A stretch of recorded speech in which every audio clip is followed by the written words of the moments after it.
Lassen, je suis chercheur, directeur de recherche à INRAE en économie agricole, économie de l'alimentation. Et puis ce qui va m'aider un peu, c'est qu'avant ça, j'étais analyste marché du carbone pour une filiale de la Caisse des dépôts. Donc, je vais vous parler pendant une petite demi-heure, à peu près deux moitiés, une moitié désagréable sur en gros le bilan carbone de l'agriculture et les leviers d'atténuation, et une moitié plus agréable, en tout cas plus encourageante, sur la compensation carbone et les opportunités que ça offre. Alors, premier point, peut-être juste un petit rappel de contexte. Pourquoi est-ce qu'on va s'embêter à parler pendant une demi-heure de carbone et de climat ? Parce que le climat, c'est le changement climatique, et vous l'avez peut-être déjà perçu, je pense que c'est quand même le gros enjeu de notre génération. Pour donner juste un chiffre qui est dans le dernier rapport du GIEC de 2019, au train où vont les choses, le GIEC prévoit qu'à l'horizon 2080, il sera plus possible de vivre dans la bande intertropicale, entre le tropique du Capricorne et le tropique du Cancer, là où vit 40% de la population mondiale. Donc si on fait rien, ça aura des conséquences assez drastiques. Alors, première partie, donc, comme je vous l'ai dit, pas forcément agréable à entendre, mais je pense qu'il faut l'entendre. Les émissions liées à l'alimentation. Alors, d'où viennent-elles ?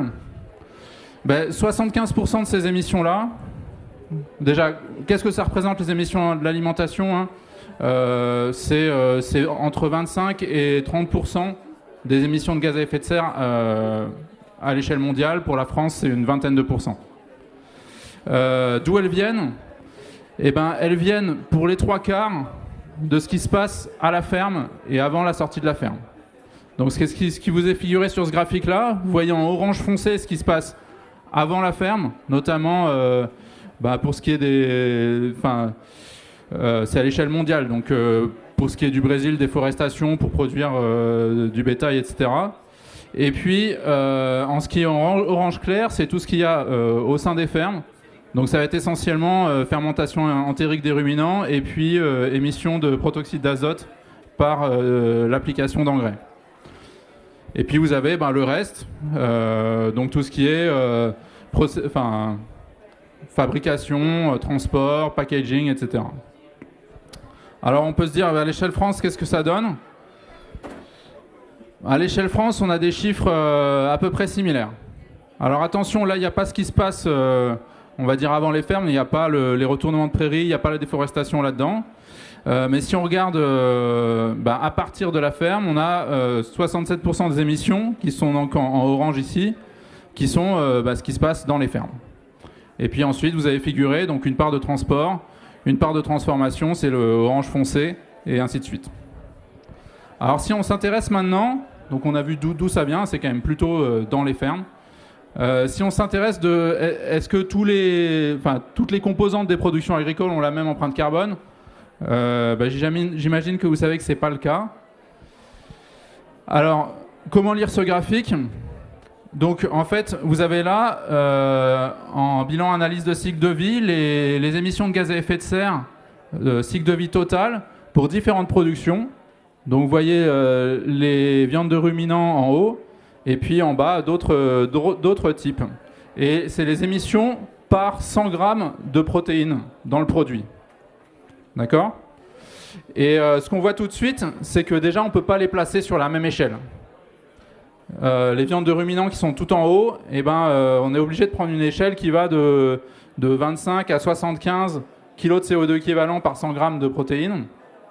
Et dès qu'on passe sur d'autres produits, pour y voir quelque chose, on est obligé de changer d'échelle, donc une échelle qui va de 0 à 15, sinon tout est écrasé en bas, quoi. Donc pour figurer que là, malheureusement, il n'y a pas photo, en termes d'empreinte carbone des différents produits. Et ce qui fait que quand on fait le total, à l'échelle mondiale, c'est 2/3 des émissions de gaz à effet de serre de l'alimentation qui sont liées aux produits animaux. Et à l'échelle française, encore une fois, hors usage des terres, on est de l'ordre de 70%. Donc, petit aparté, si on s'intéresse aux autres impacts environnementaux, grosso modo, on retrouve la même chose. Enfin, forcément, les les productions animales, ça prend de la place, ça consomme du végétal qui lui-même a consommé des émissions ou a eu des impacts environnementaux, donc on retrouve à peu près la même chose. Et du coup, sans surprise, quand on se dit ok, si on veut réduire tout ça et puis essayer d'éviter que la bande intertropicale soit inhabitable en 2080, donc les différents États, la France, l'Union européenne, les États-Unis, la Chine se donnent des objectifs de réduction d'émissions, les déclinent par secteur. Les objectifs pour le secteur alimentaire, c'est moins 50%. Pour les autres secteurs, c'est entre moins 95 et moins 99% pour avoir un ordre de grandeur. Et du coup, il y a un certain nombre d'études, donc celle-là, c'est dans une grande revue scientifique en 2018, qui regarde le potentiel de différents leviers. Donc, en jaune, là, vous avez le levier réduire le gaspillage alimentaire, les pertes dans les chaînes logistiques, etc. Donc ça fait une dizaine de pourcents, c'est pas inintéressant, faut s'en préoccuper. En gris, vous avez ce dont on va parler aujourd'hui, ce sur quoi je m'étendrai en deuxième partie et ce sur quoi ma collègue d'AgroSolutions va détailler, c'est les leviers techniques au niveau des exploitations, le potentiel de ça. Donc là, on est entre 10 et 20% aussi de potentiel de réduction. Donc il faut le faire. Mais si on veut atteindre les 50%, il y a le levier vert auquel malheureusement on ne peut probablement pas échapper. C'est un changement des régimes alimentaires. Ça fait écho à ce que je vous ai montré avant sur les poids carbone des différents produits. Si on reste à une consommation et à une production aussi élevée de produits animaux, ça ne veut pas dire qu'il ne faut plus en manger, mais si on maintient le niveau, même en maximisant l'usage de tous les leviers techniques et de leviers gaspillage, on n'atteindra pas les 50%. Alors on pourrait se dire, si on veut réduire les émissions, si on veut acheter des produits moins carbonés, il y a des labels qui existent déjà. Label bio, label les AOP, etc. Sûrement que ça a une empreinte carbone moins élevée. Donc déjà, on pourrait s'orienter là-dessus. Et puis on pourrait se dire, si on est agriculteur, si je me mets là-dessus, déjà, pourquoi s'embêter à aller dans des calculs plus compliqués? Alors malheureusement, c'est pas si simple que ça. Et pour ce qui est du carbone, je ne vais pas rentrer dans les détails, mais en gros, bio et AOP, finalement, ça n'a pas une empreinte carbone meilleure. Ça n'a pas une empreinte carbone moins bonne non plus. Alors vous allez me dire pourquoi. Le bio, par exemple, vous venez de nous dire, les engrais, c'est une grosse part de l'empreinte carbone de l'agriculture. En bio, il n'y a pas d'engrais. Alors, en fait, le truc, c'est quand on calcule les émissions, en général, on les rapporte aux quantités de produits. Donc certes, il n'y a pas d'engrais, donc le numérateur, il baisse. Mais enfin, il y a aussi 30 à 40% de rendement en moins, donc le dénominateur baisse aussi. Et au final, on retombe sur un résultat à peu près comparable. Et pour les AOP, c'est à peu près la même chose. Il y a plus d'engrais en AOP qu'en bio, bien sûr, mais il y a aussi plus de rendement. Et au final, ça se compense un peu. Je vais passer sur les régimes. Alors, deuxième réflexe qu'on pourrait dire, c'est achetons plus local. Forcément, si ça vient de moins loin, il va y avoir moins de transport, moins d'émissions liées au transport, ça va marcher. Et là aussi, c'est malheureusement pas si simple que ça, pour deux raisons. La première, c'est que les produits qui viennent de loin, ils ont tendance à prendre des gros camions ou voire des gros vraquiers quand ils viennent de l'étranger. Donc, à la tonne kilomètre, c'est des moyens de transport qui sont beaucoup plus efficaces. Donc, ça pèse assez peu sur l'empreinte carbone. Et si je caricature, à l'inverse, le circuit court où on vient livrer le marché en Kangoo, là, à la tonne kilomètre, c'est assez élevé. Sans parler même des circuits courts en allant cueillir à la ferme, par exemple, où là, on fait un déplacement spécifique avec sa voiture personnelle pour amener 3 kilos de pommes, quoi.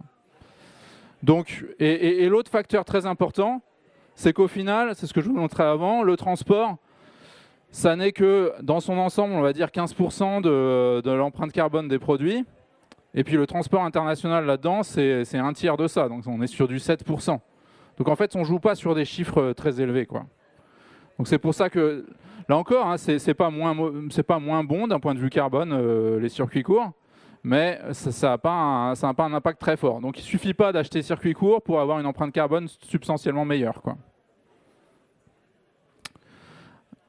Alors, est-ce à dire, et je conclurai là-dessus pour cette partie désagréable, est-ce à dire que le bio, les circuits courts, les AOP, tout ça, c'est pas bien et ça sert à rien pour le carbone. Je suis pas sûr quand même. Les sociologues de l'alimentation, ils disent, pour changer les comportements alimentaires, il faut réenchanter le rapport à l'alimentation. Pour amener les gens à se poser des questions et changer de comportement. Alors on peut dire, ils rêvent les sociologues, mais il y a quand même une belle histoire qui montre que c'est peut-être pas totalement du rêve, c'est le secteur viticole. Le secteur viticole français, en termes de production à destination des consommateurs domestiques français, il a été divisé par plus que 2 sur les 50 dernières années. Et pourtant, le chiffre d'affaires de la filière viticole en consommation domestique encore est resté constant. Dit autrement, les consommateurs de vin français, ils consomment 2 fois moins de vin qu'il y a 50 ans, mais ils le payent 2 fois plus cher. Et ça peut être du gagnant-gagnant pour tout le monde. Les consommateurs, ils ont l'impression, en tout cas, et puis peut-être ils boivent du vin de meilleure qualité. Les producteurs, ils en produisent 2 fois moins, ils le vendent 2 fois plus cher. Au final, leur chiffre d'affaires, c'est le même. Alors, rentrons maintenant dans la partie plus proche de la compensation carbone. Donc, compensation carbone, là, on va se centrer sur le levier technique, réduction et stockage dans les exploitations agricoles. Donc, quels sont les grands potentiels à large échelle? Et puis, ma collègue Pauline rentrera, je pense, beaucoup plus en détail que moi là-dedans. À large échelle, il y a eu 2 grandes études en France, 2 expertises collectives d'INRAE.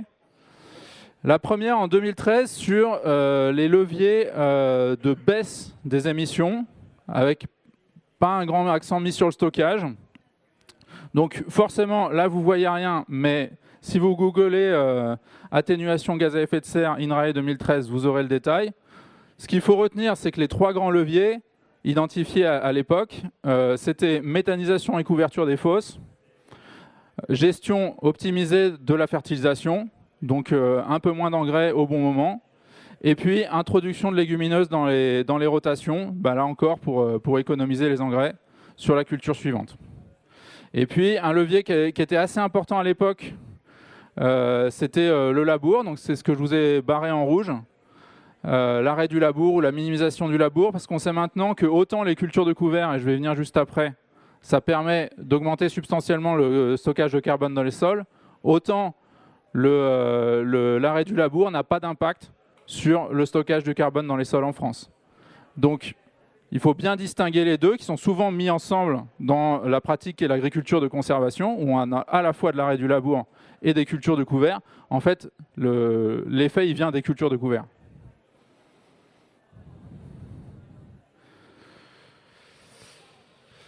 Alors, depuis, on a refait à INRAE une expertise collective, cette fois-ci centrée sur le stockage. Là, on trouve un potentiel quand même très substantiel d'une 50aine de millions de tonnes de CO2 équivalent par an. L'ordre de grandeur pour les émissions agricoles françaises, c'est le double de ça. Donc on est à la moitié des émissions agricoles françaises. Donc c'est quand même conséquent. La moitié de ce potentiel, il est dans le sol, l'autre moitié est dans la biomasse. Et pourquoi dans la biomasse? Et c'est là où peut-être c'est un peu trop rêveur cette expertise collective, c'est que c'est un potentiel technique. Je pense que ça ne prend pas en compte... alors on a chiffré les coûts économiques de tout ça, je vais y revenir après, mais ça ne prend pas en compte, je pense, ni les aspects culturels, ni les habitudes, ni voilà, tout un tas de choses qui sont difficiles à chiffrer. La première pratique qui vient, c'est l'agroforesterie. Or, c'est une pratique très rare. Et ce qui permet d'atteindre, c'est la moitié de ce potentiel, l'agroforesterie. Mais je vous l'ai mis en bas. Pour l'atteindre, ce potentiel, il faudrait passer des 10 000 hectares qu'on a aujourd'hui d'agroforesterie en France à 7 millions d'hectares. C'est-à-dire un bon tiers de la sol agricole. Donc, est-ce que ça, c'est vraiment réaliste? Techniquement, ça nous semble faisable, d'après la profondeur des sols, etc. etc. Après, économiquement, socialement, c'est une autre question, quoi. Donc le deuxième levier de stockage, c'est les haies. Encore une fois, dès qu'il y a de la biomasse aérienne, c'est un gros boost pour le stockage de carbone par rapport au sol. Et ensuite arrivent les cultures de couvert et puis la substitution de maïs par des prairies temporaires. Donc pour chacune de ces pratiques, Là encore, vous pouvez télécharger l'étude, hein, stocker du carbone dans les sols agricoles français 2020. On a mis les différents leviers de stockage de carbone et de réduction des émissions dans un tableur. Donc c'est des fiches pratiques, on appelle ça. On a mis le coût et les revenus attendus dans un autre tableur. Donc là, c'est l'exemple pour l'agroforesterie, hein. Les coûts liés à la mise en place du système, mais aussi les revenus, par exemple, liés aux ventes de bois à terme. Et puis, on a essayé de régionaliser ça sur les grandes régions administratives. Voilà. J'ai bien sûr pas le temps d'entrer dans les détails, mais tout ça est disponible en ligne si ça vous intéresse. Alors, après ce panorama qui me semble était essentiel pour avoir quand même les grandes idées sur d'où viennent les émissions, quel est le potentiel de stockage, etc., on va maintenant entrer dans la mécanique de la compensation carbone, donc qui permet de rémunérer que ce soit une baisse des émissions ou du stockage de carbone. Alors, première nouvelle, vous avez déjà compensé vos émissions. Peut-être vous ne le saviez pas, une partie, mais oui. Parce que du moment que vous avez envoyé une lettre par la poste dans les 10 dernières années, vous avez compensé sans le savoir les émissions liées au transport de cette lettre. En tout cas, si vous avez utilisé un timbre vert, qui est celui que vous vend la poste par défaut. Donc le timbre vert, il inclut de la compensation carbone liée au transport de la lettre. Vous pouvez, là c'est pareil, vous pouvez aller voir sur le site de la Poste pour les détails. Et qu'est-ce que ça veut dire? Ça veut dire que la Poste finance autant de réduction d'émissions que les émissions qui sont dues au transport de toutes les lettres timbrées timbre vert. Alors, comment ça marche? Déjà, on va repartir de ce qui est l'essentiel des marchés du carbone. Le gros des marchés du carbone, on va voir que la compensation du carbone, finalement, c'est un tout petit morceau des marchés du carbone. Le gros des marchés du carbone, c'est les marchés de quotas. C'est quoi le principe? Donc ça existe en Europe depuis 2005, ça fait maintenant 20 ans. Et puis, il y en a partout dans le monde. Il y en a en Chine, il y en a aux États-Unis, il y en a dans énormément de pays. Il y en a au Japon, bien sûr. Donc le principe, c'est que... je ne peux pas vous le pointer, c'est dommage. Donc l'État dit à un moment, on va fixer des objectifs de réduction pour un grand secteur. Donc en Europe, les secteurs concernés par le marché du carbone sont les secteurs de l'énergie et puis les gros secteurs industriels, production de verre, production de papier, production d'acier, etc. Donc chacune de ces entreprises se voit assigner un objectif d'émission maximum. Et c'est ce qui vous est figuré là sur la barre de gauche. Enfin non, la barre de gauche, on a les émissions à une année de référence, et puis on assigne un objectif de réduction d'émissions, c'est la flèche qui est vers le bas. Et donc, l'entreprise reçoit un certain nombre de quotas. Donc là, c'est ce qui vous est figuré par le trait et la barre grise. Et donc, soit elle arrive à baisser ses émissions au niveau du nombre de quotas qu'elle a reçus. Dans ce cas-là, très bien, rien ne se passe, elle remplit la réglementation. Voilà, rien de plus. Soit, elle n'y arrive pas, c'est-à-dire qu'elle émet plus que les quotas qu'elle a eus, c'est ce qui vous est figuré là, et donc elle a toute la barre rouge qui est au-dessus. Ça va être des émissions à compenser. Et donc là, dans un marché du carbone classique, qu'est-ce qu'elle fait? Elle va aller chercher une autre entreprise qui, elle, a baissé ses émissions en dessous de la barre noire. Donc celle qui a baissé ses émissions en dessous de la barre noire, elle a toute la masse verte là, de quotas dont elle n'a plus rien à faire, puisqu'elle a besoin de rendre des quotas que pour autant qu'elle a émis. Donc c'est des quotas qu'elle peut vendre à l'autre. Voilà. Et ça, c'est le principe de base des marchés du carbone. Et c'est l'essentiel des volumes. Et sur le marché européen, par exemple, l'année dernière, on était autour de 90 € la tonne de CO2 équivalent. Et puis, il y a une autre fenêtre qui historiquement s'est développée parce qu'elle était en lien avec ces énormes marchés du carbone qui existent déjà, qui est la compensation. Alors, la compensation, comment ça marche? En fait, on va faire un peu la même chose, mais sur des secteurs qui ne sont pas dans le marché du carbone. Par exemple, l'agriculture. Vous, en tant qu'agriculteur, vous n'avez pas d'objectif de réduction d'émissions. Et donc, si au niveau d'une exploitation, on baisse les émissions en dessous de ce qu'il y avait, on va dire, pour faire simple, hein, au début, avant de faire quoi que ce soit, on mesure les émissions au début. Si on arrive à baisser, on va remettre des crédits carbone à l'exploitation. Et ces crédits carbone sont considérés un peu comme l'équivalent de quotas excédentaires, donc de baisse au-delà de l'objectif initial qui, on va dire, était de 0.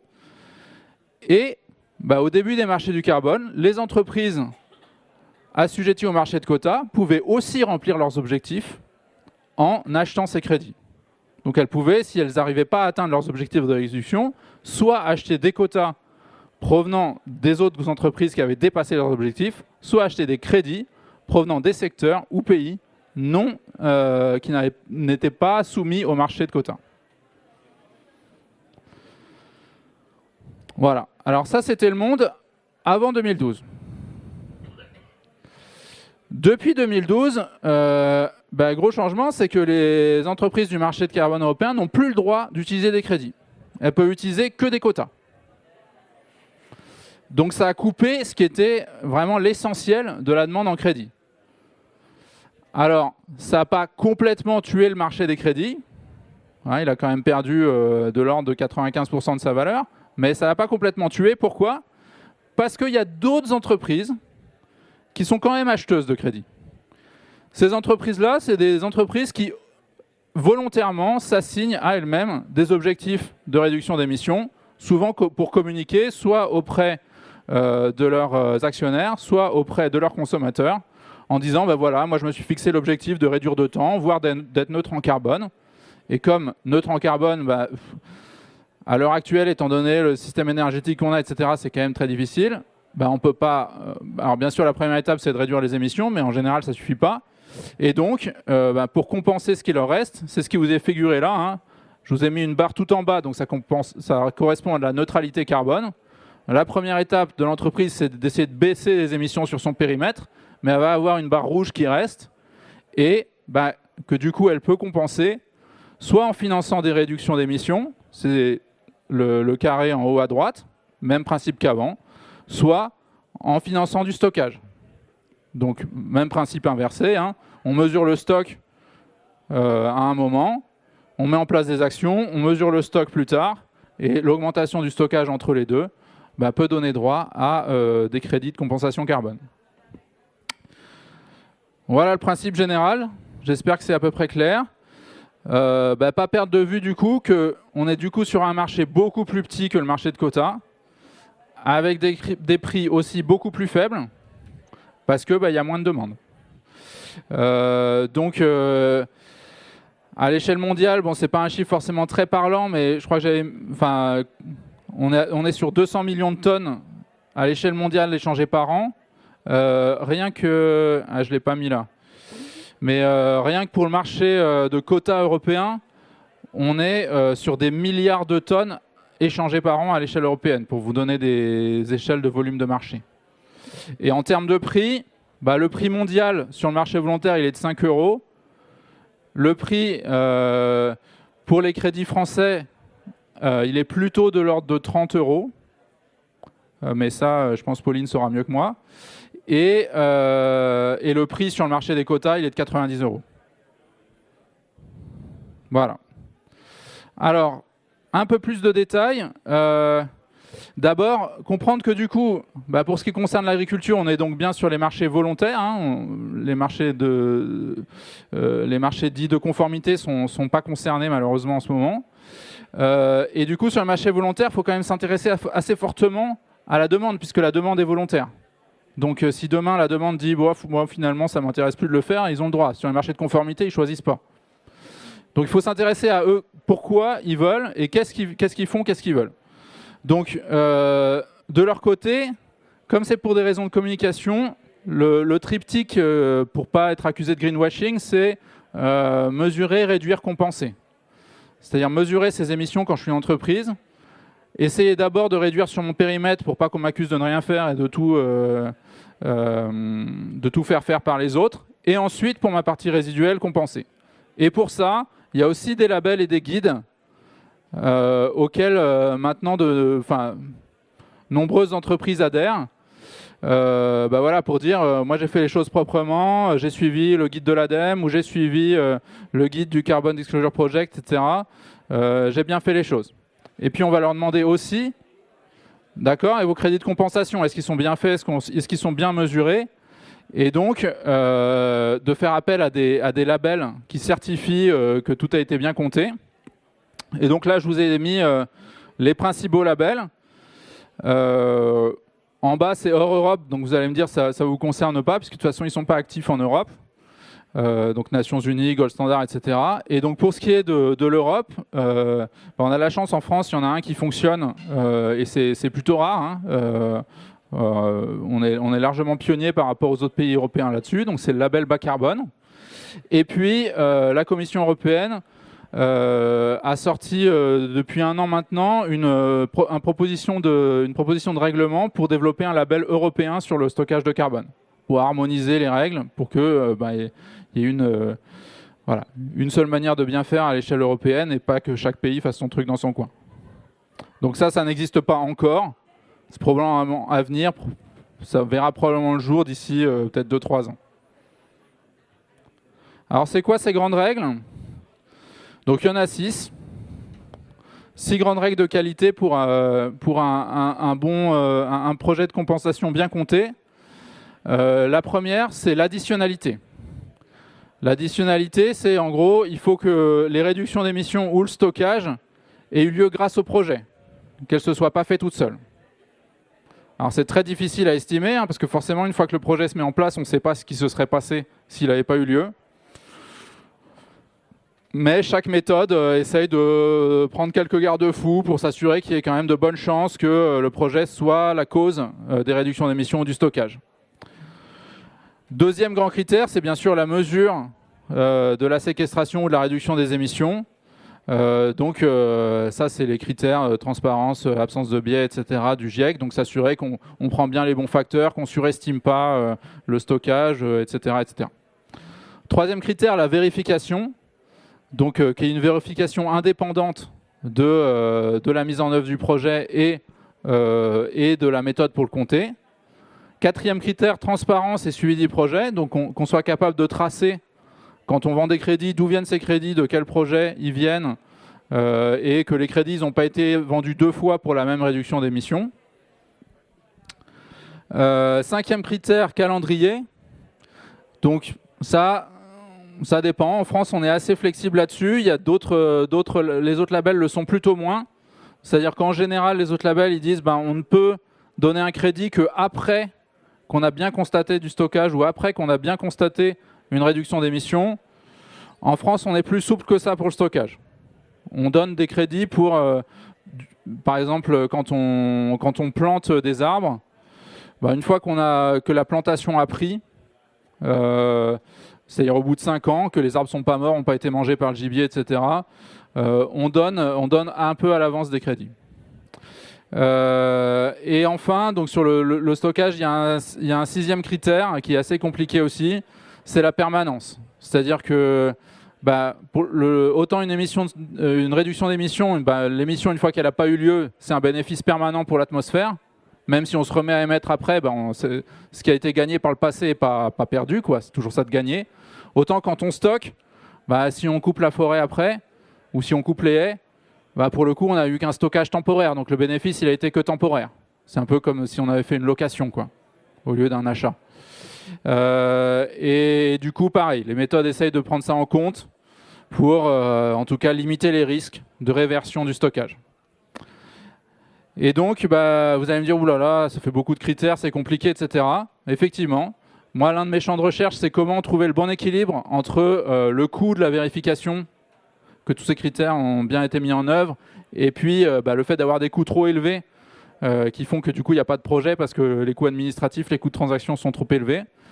Voilà, c'est un trade-off, et c'est un trade-off pas simple, parce que, et je vous ai mis après des exemples, je vous ai mis 2 citations là, c'est les 2 bullet points en bas, parce que les scandales, il ne faut pas se dire qu'il n'y en a jamais dans ce domaine. Hein.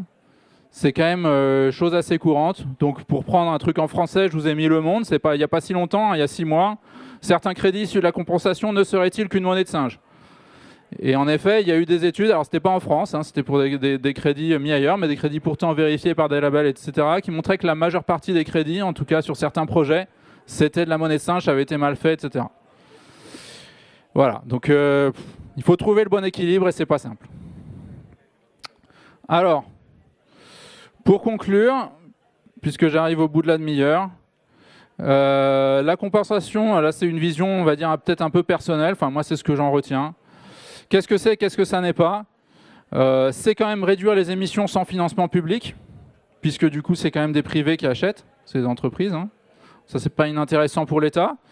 C'est procéder à des transferts de ressources entre secteurs et éventuellement entre zones géographiques, puisque du coup c'est des secteurs en l'occurrence plutôt industriels qui payent pour les secteurs non assujettis, donc ça va être la forêt, l'agriculture essentiellement, éventuellement l'habitat.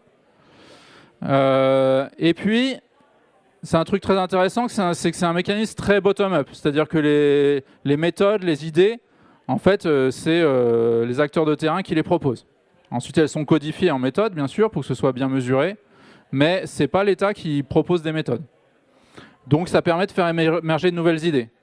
Qu'est-ce que c'est pas, par contre? C'est pas modifier le niveau d'ambition climatique, hein. Comme vous avez vu, c'est un jeu de vase communicant. Donc, ce qui est fait à l'échelle d'une ferme pour baisser les émissions, c'est autant qui ne sera pas fait à l'échelle d'une entreprise, puisque ça sert à compenser une partie de ses émissions. Je ne pense pas non plus que ce soit une source massive de financement pour l'effet de coût de transaction que j'ai évoqué. C'est quand même un outil qui coûte un peu cher à la mise en œuvre. Et donc, je pense que si on veut massifier ça, si ça devait toucher par exemple tous les agriculteurs, à mon avis personnel, ce n'est pas forcément le bon outil.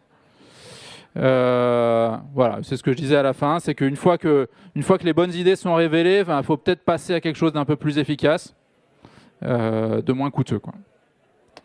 Voilà. Et je vais conclure là-dessus, puisque ça fait une demi-heure. Et je passe la parole à Pauline.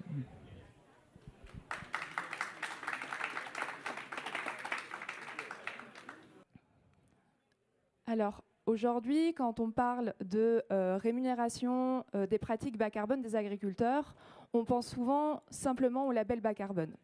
Mais il existe plusieurs dispositifs. Et par cette présentation, mon objectif, ça serait de vous donner quelques clés de compréhension des principaux dispositifs pour rémunérer les pratiques bas carbone des agriculteurs qui existent aujourd'hui en France et qui peuvent être plus ou moins, qui seront peut-être plus adaptés à votre exploitation.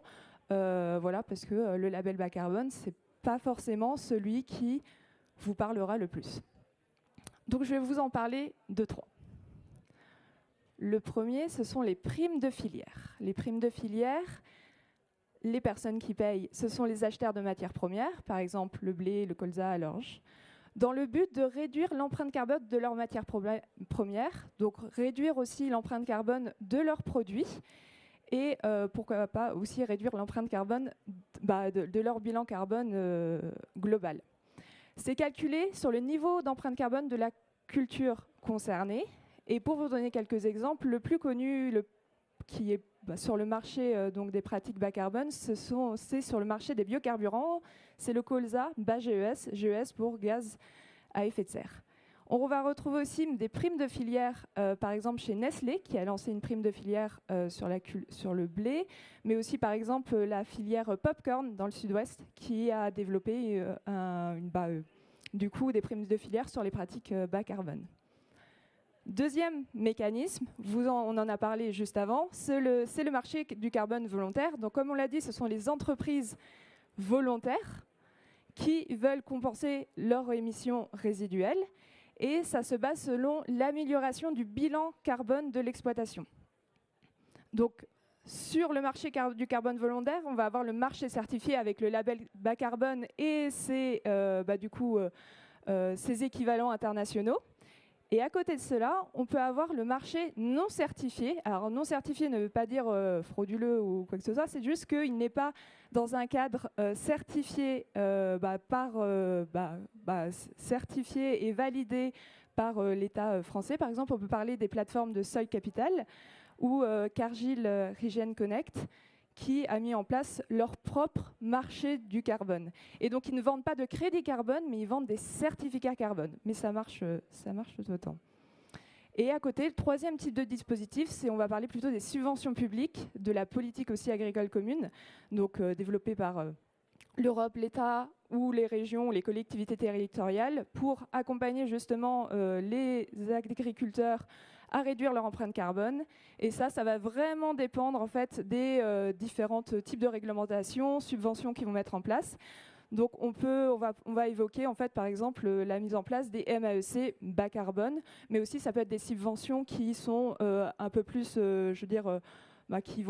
qui vont fluctuer un peu plus dans le temps, comme par exemple le plan de plantation, l'appel d'offres de plantation de haies.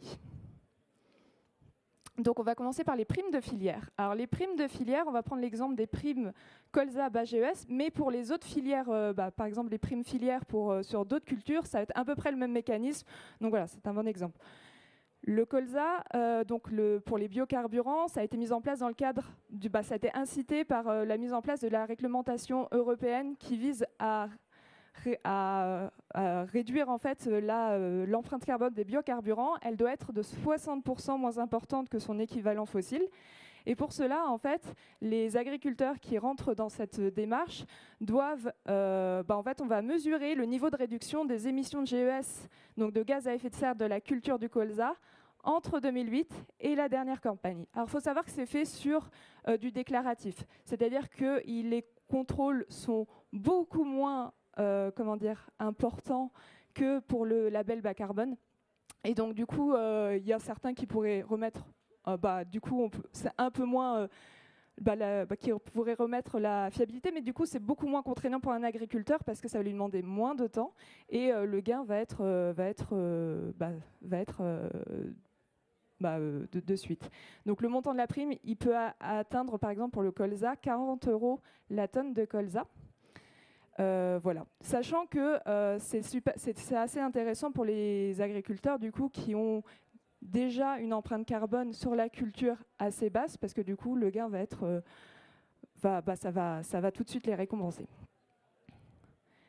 À côté de ça, donc, on a le marché du carbone volontaire avec le label bas carbone pour la France. Donc, je ne vais pas revenir sur le mécanisme, sur tout ce qu'a raconté mon collègue. Ce qu'il faut savoir, c'est que la contrainte, elle est beaucoup plus importante, par exemple, que son prédécesseur sur les primes filières, parce que du coup, vous allez devoir réaliser un bilan carbone à une année N, et quelques années plus tard, vous devrez réaliser un autre bilan carbone, et les contrôles vont être beaucoup plus importants et on va mesurer en fait le tonne équivalent, les tonnes de CO2 évitées, les émissions de gaz à effet de serre évitées ou stockées, et c'est ça qui va faire la rémunération. Mais du coup, ça demande pour l'agriculteur un investissement bien plus conséquent, des contrôles bien plus importants, et donc le coût derrière va être déjà plus contraignant pour l'agriculteur, sachant qu'il y a des formations aussi obligatoires et donc un engagement bien plus fort. Donc, je ne reviens pas sur le fait que c'est sur le marché certifié.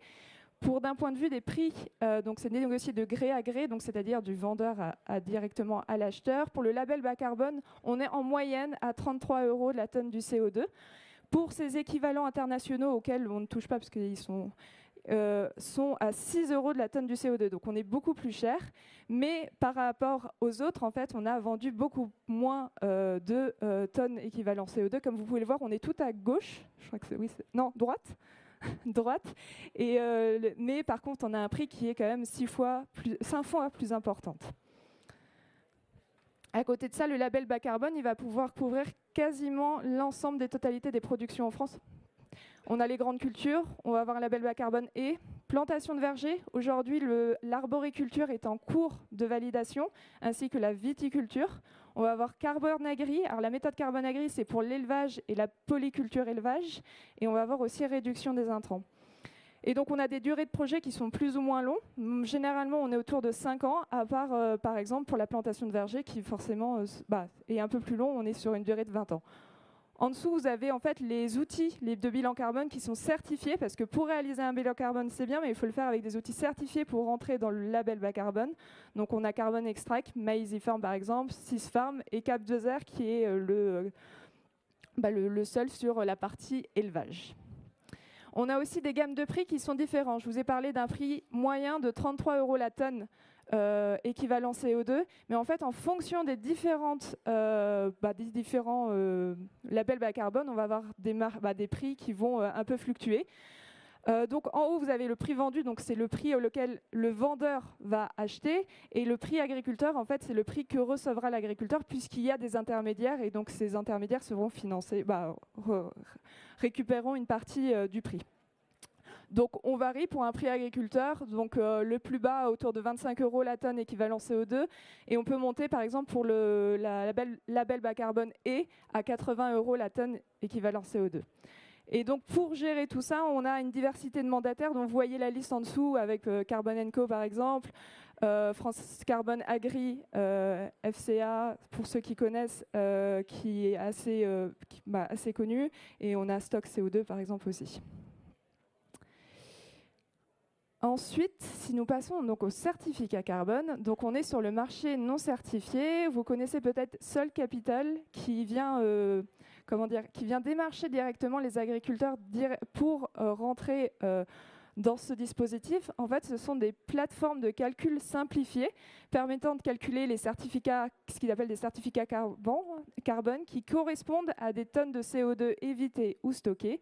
Et donc, mais ce n'est dans un cadre qui n'est pas validé, pas certifié. Donc en fait, c'est eux qui ont mis en place directement leur méthodologie, qui font toute la chaîne, font les bilans carbone, le suivi, la vente. Voilà. Mais c'est dans un cadre non certifié, donc ils ne peuvent pas appeler crédit carbone, ils ne le vendent pas sur du label bas carbone, ils le vendent eux-mêmes. On est autour de 27 à 35 € la tonne de CO2. Voilà. Et par contre, chose sur laquelle je n'ai pas insisté, mais le label bas carbone, il vient rémunérer les actions, c'est-à-dire la progression, l'amélioration, alors que Sol Capital ou Cargill, par exemple, vont pouvoir financer des agriculteurs qui ont déjà mis en place des pratiques. Par exemple, pour Sol Capital, c'est du non-travail du sol ou de couverts végétaux pour Cargill. Et le dernier dispositif dont je voulais vous parler, c'est évidemment les subventions publiques. Il y a le MSE bas carbone qui est mis en place, qui permet en fait à l'agriculteur de toucher une prime, donc une prime qui s'élève à 18 000 €, sous réserve qu'il atteigne une réduction de 15% en 5 ans de son empreinte carbone. Donc pour cela, ça ressemble un peu aux demandes, au cahier des charges du label bas carbone, c'est-à-dire qu'il doit suivre une formation de 2 jours, il doit réaliser un bilan carbone d'une année N à bilan carbone 5 ans plus tard.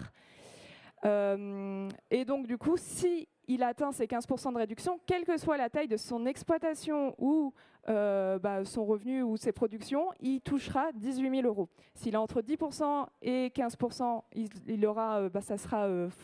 y aura une proratisation. Et en dessous de 10%, et du coup, ça ne marchera pas, il ne touchera rien. La modalité pour pouvoir contractualiser à une MAEC bas carbone, c'est le fait que du coup, ce n'est pas cumulatif avec les autres MAEC, sauf celui biodiversité. Et voilà, de façon générale. Et ensuite, vous pouvez avoir accès en fait à des subventions qui vont en fait rémunérer les pratiques bas carbone de façon des pratiques bas carbone sans toucher au crédit, sans parler de crédit carbone. Par exemple, on peut parler du plan de relance Plantons des haies, qui vise en fait à valoriser la plantation de haies, donc le stockage de carbone. Donc il va venir financer la création de haies, toutes les étapes en fait de mise en place de haies ou d'entretien s'il y a besoin de regarnissage ou de densification. Par contre, ce type de subvention nécessite toujours des appels d'offres, donc il faut être réactif au moment venu. Et voilà. Alors, pour ce que je souhaiterais que vous reteniez, vous avez compris, c'est que donc de ces 3 dispositifs, c'est que l'ensemble de ces dispositifs touchent aux émissions de gaz à effet de serre et au stockage de carbone, que ce soit les primes de filière, le marché carbone volontaire, les subventions publiques, que les démarches de certificats carbone comme Soil Capital, Cargill, Regen Connect, ça touche pas forcément au même périmètre, c'est-à-dire que par exemple Cargill va uniquement toucher sur le stockage de carbone, que si vous engagez dans des primes filières, c'est plutôt à destination des agriculteurs qui ont déjà une faible empreinte carbone de leur culture. C'est pas trop contraignant pour un agriculteur, trop contraignant d'un point de vue démarche. Le contrôle est pas trop astringent. Voilà. Si on s'engage sur un marché du carbone volontaire avec un label bas carbone, c'est plutôt pour accompagner un changement de pratique culturelle, pour accompagner des actions. Si vous avez déjà une empreinte de carbone qui est faible, si vous n'avez pas une marge de progrès, une forte marge de progrès, ça sera moins intéressant que pour des personnes qui ont des actions à mettre en place là-dessus. Si vous engagez dans des démarches de certificat carbone, là, ça peut être intéressant si vous avez déjà une empreinte de carbone faible, parce qu'ils vont rémunérer justement les bonnes pratiques que vous avez mises en place, mais avant. Et si vous voulez lancer dans des subventions publiques, comme les MAEC bas carbone, là aussi, il faut mieux partir lorsqu'on veut mettre en place des actions et lorsqu'on a une marge de progrès qui est assez conséquente. Voilà, c'était rapide. Je vous remercie.